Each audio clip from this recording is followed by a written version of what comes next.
أعوذ بالله من الشيطان اللعين الرجيم بسم الله الرحمن الرحيم الحمد لله رب العالمين والصلاة والسلام على أشرف الأنبياء والمرسلين نبينا وحبيب قلوبنا وطبيب نفوسنا أبي القاسم المصطفى محمد اللهم صل على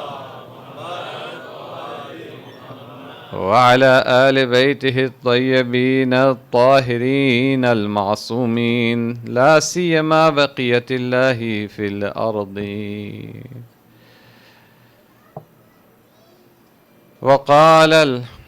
وقال حسن بن علي الإمام المجتبى صلى الله عليه وآله وسلم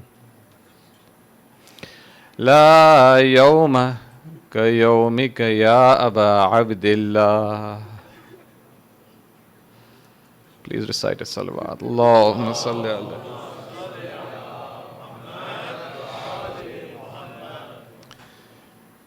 Dear brothers and sisters, it is the day of Ashura. This 10-day period of mourning is about to draw to a close. All of you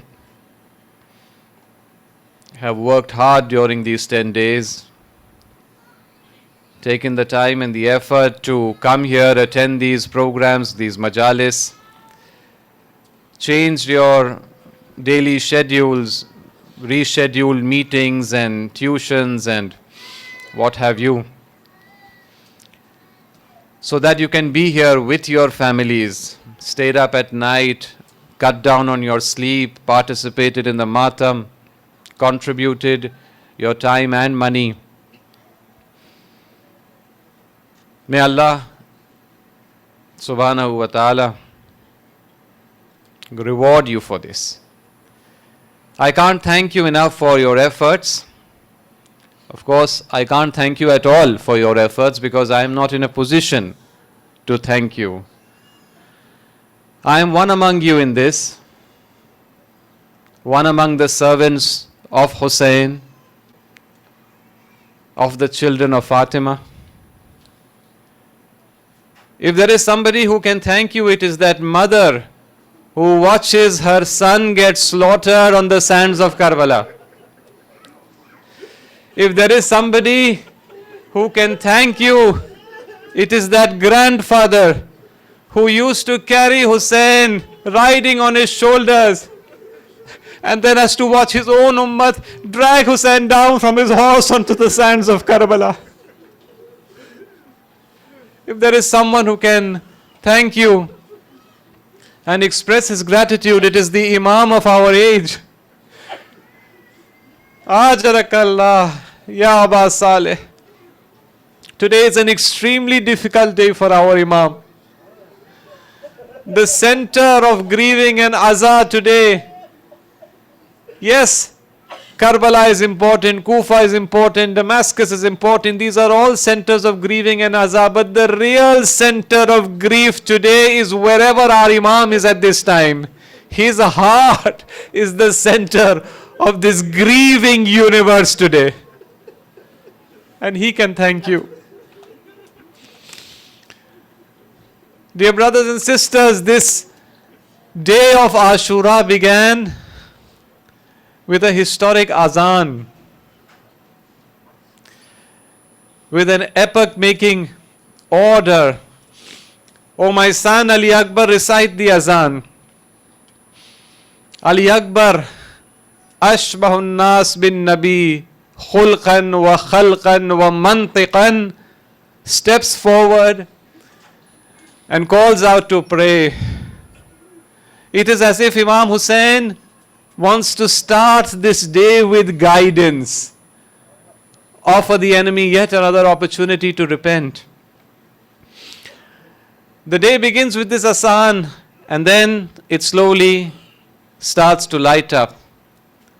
The darkness starts to dispel, and in some time the sun rises. Dear brothers and sisters, you know, as the sun rises and it arcs across the sky, it shines over every part of the earth in a 24-hour period. And perched up there, it has the opportunity to look down upon the earth and gets to see a lot of things. That day, the sun, as it shone over Karbala, also saw terrible, terrible sights. The sun saw little children holding these empty cups of water in their hands, saying, Al-Atash, Al-Atash. Dear brothers and sisters, the sun saw that a few hours later, when it was the time for the Zuhr prayer, and the Imam was leading his companions in prayer in Jama'ah, it was showered with arrows. It was showered with arrows. The sun saw this. And in this attack, it is said that about 20 ashab sacrificed themselves to protect their Imam and his family from these arrows. After all the ashab and the companions have been martyred, it is now the turn of the Banil Hashim. The sun watches. The sun watches as Imam Hussain alayhi salam is searching for Ali Akbar in Karbala and saying, call me my son, Ya Bunayya, where are you? I can't see you. The sun is watching, dear brothers and sisters, as Imam Hussain alayhi salam answers Qasim's call, reaches by his side as he is breathing his last. And when Qasim has passed away, Hussain is sitting there holding his head in grief, saying, Ya'izzu ala ammika, an tad'uhu wa la yujibuk, aw yujibuka wa la yanfa'uk. It is so difficult for your uncle Qasim that you call him, he is not able to answer. And if he answers, he is not able to be of any use to you, Qasim. The son watches, dear brothers and sisters, as a father, thirsty and hungry and tired, is digging a shallow grave for a little baby. The sun watches a lot, it gets to see a lot in Karbala, but there is a terrible sight that the sun is not able to see. And this, dear brothers and sisters, is because it happens inside the tents. It happens inside the tents. An awful, awful episode that occurs inside the tents. If you are ready, if you have steeled your hearts, let me tell you about it. Imam Hussain has now entered the tents to bid his last goodbye and farewell. Ya Kulthum, Ya Zainab, Ya Ruqayya, Ya Sakina, Ya Atika, Ya Safiya, alaykunna minni salam. This is going to be our last meeting. وَقَرِبَ مِنْكُنَّ الْإِفْتِجَاءِ. And soon you will be facing tribulations. It is said, it is narrated that his sister Kulthum says, Ya akhi, ka'annaka istaslamta lil maut. It looks like you have totally submitted yourself to death. Imam Hussain replies, وَكَيْفَ لَا يَسْتَسْلِمُ لِلْمَوْتِ مَنْ لَا نَاصِرَ لَهُ وَلَا مُعِينٍ. And is it possible that someone like me who is left alone without any helper can manage to not submit to death? And here it is, dear brothers and sisters, that Hazrat Kulthum wails out, crying, Ruddana ila harami ahle bayt. Oh Hussain, please send us back somehow. Find some way to send us back to Medina. Dear brothers and sisters, On and Muhammad have said their goodbyes earlier that day. Ali Akbar, Qasim, all the family, they have said their goodbyes and they have been martyred. But never has this cry gone up in the tents. Send us back somehow to Medina. This goodbye and farewell is completely different, dear brothers and sisters. The ladies in the earlier farewells knew that whoever gets martyred, Hussein is there. Hussein, our leader, our Imam, is with us. We will be safe as long as Hussein is there. But now there is no one left. After Hussein, what is going to happen to us, dear brother? Ruddana ila harame Rasulillah. Please find some way to send us back to Medina. Imam Hussein alayhi salam is getting ready for battle. Of course, he must gather his weapons, his armor, his shield, his sword, his helmet. But then Imam Hussein calls out to the ladies, to Zainab, and says, Utuni bithawbil qadim. Oh, bring me that old garment.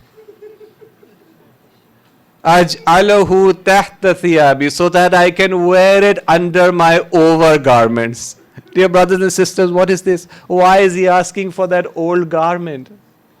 Does it have some magical protective powers? Is it a memory of somebody? No, nothing of the sort. Dear brothers and sisters, whenever anyone from Hussein's camp was martyred,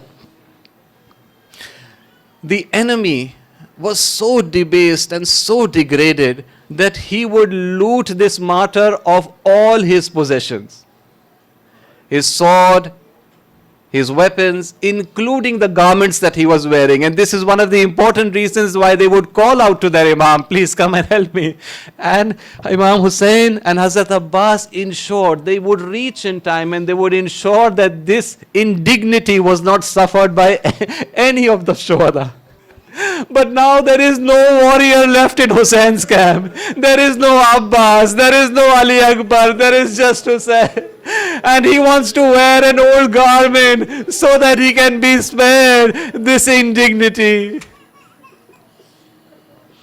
Somehow Hussein manages to extricate himself from the ladies and the children, goes outside, sits astride his horse, and orders his horse, signals to his horse to go forward towards the battlefield. But a strange thing happens, dear brothers and sisters. The horse refuses to budge. Imam Hussein is surprised. This is a very loyal horse. It has never disobeyed him. Perhaps Imam Hussein said a few words in the horse's ears. Perhaps he may have said, I know you're thirsty. I know you're tired, so am I. I know you've been going to the battlefield and coming back with the bodies of the martyrs all day, so have I. Just bear with me. It's just a few more minutes. After some time, you will feel I am no longer astride you. At that time, go to the river, go to Furat, go to Al-Qama. Nobody will molest you or harass you. You can have your fill of water at that time. Just a few more minutes, my dear horse.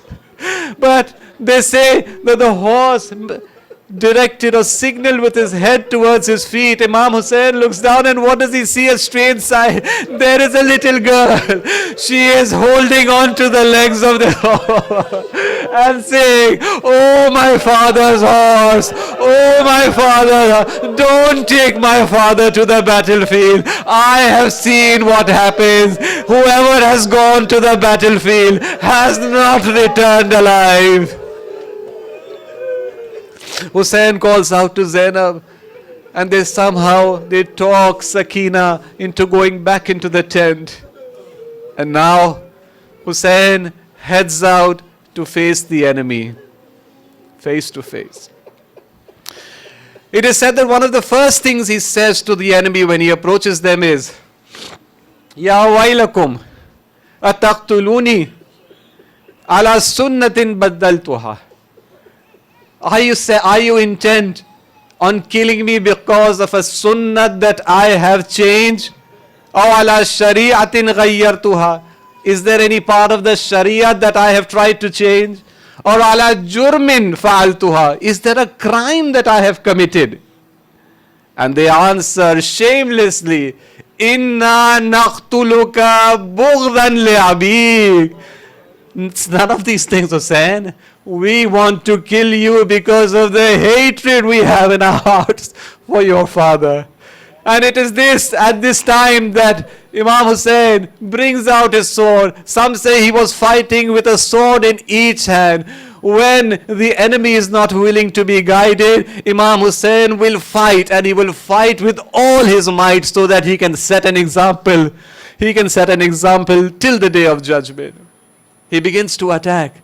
He begins to attack. He attacks, shattering the lines, slaughtering as many of them as he can. Then he goes back, attacks again. Karrar's son attacks repeatedly and repeatedly. And while he's attacking, these people who have said, we wish to kill you because we hate your father, he is reciting this rajas, this poem. He is saying, Ana ibn Ali min Baal Hashim. I am the son of Ali. I am from Bani Hashim.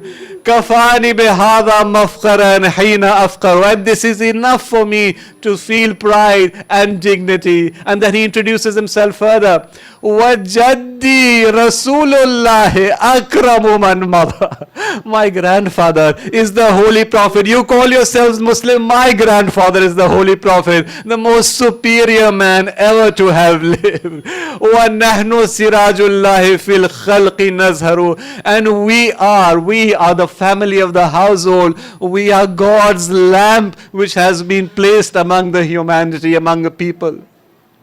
Wa Fatimu ummi min sulalati Ahmadi. My mother is Fatima, the daughter of Ahmad. This is how he's introducing himself, so that no one among the enemy can ever feign ignorance, claim I didn't know who I was fighting, I was somehow tricked into this. He's introducing himself.